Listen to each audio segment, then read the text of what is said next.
you are a wealth of information, and without further ado, I just want to dive in. Can we talk about new construction in the first place? Yeah, definitely. Let's start off right off the bat. Love it. New construction is definitely something that we kind of tailor more to, since we do a lot of business with builders. That's right. But new construction was off to a very bad start to start the year. In the summer months, we're picking up, and we had a lot of clients, a lot of builders, lumber companies coming out asking us questions, what's going on? Have you heard anything? And permits also were a little bit down as well. But luckily, this just in October, we were up 10% from October of 18. That's a big deal. Which is definitely a good trend. It was, because we were on pace to go down about 8% for new home closings in Metro Atlanta. That'll be the first time we've had a negative or a drop in new home closings since 2011. A lot of it is just the lack of inventory. I mean, people still want to buy homes. Yeah. It's just new construction. The builders, they aren't able to build the homes like they need to. And there's a lot of number of different factors, labor, shortage of lots, construction costs keep going up as well. So is it really the fact that new homes on average are just too expensive, and that's what was causing a slowdown in sales? Is that what you're thinking?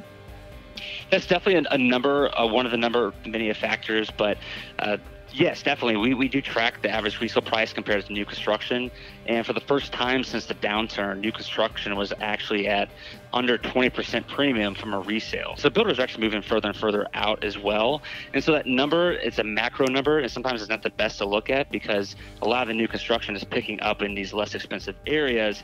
And so there's really more to see than just that baseline. Where do you think new home prices will be at the end of this year compared to last year? Just new homes specifically. Yeah, new homes specifically, they're actually going to be up Okay. a pretty significant amount, which is good news for builders. They're not doing quite the amount of inventory, Yep. but new prices are appreciating faster than they have in the most recent years. In fact, it'd be probably about 4.5% to 5% up over the previous year, and it finished around about 360,000.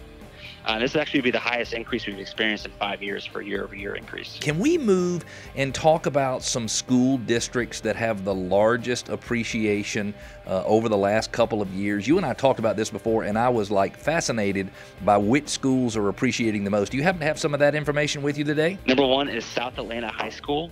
Okay. And then they're all going to be actually touching each other, essentially. It's all kind of a west side market and south side market. South Atlanta High School, Douglas High School, Carver High School, and Mays High School are all in the Fulton County, Atlanta City schools. Okay. And then North Clayton High School, so just south of those. And those price appreciations are actually going up 20 to 30% year over year. And so that's a lot where the investors are going to are flocking, because the resale market has kind of slowed down a little bit for price appreciation, and these are the ones that really stuck out the most. Let's talk about, sort of where we are in terms of total closings year to date for the last couple of months. What you got for us? Yeah, the resale market has really been kind of a roller coaster ride along with new construction. A lot of that was the rates going up at the beginning of the year. So resale closings were flat, looking like we're going to be down for the first time since 2011 for closings. Kind of worried us a little bit. Rates started crashing down. People wanted to buy a home again. And just like new construction, October was booming. Resale closings, October was booming as well.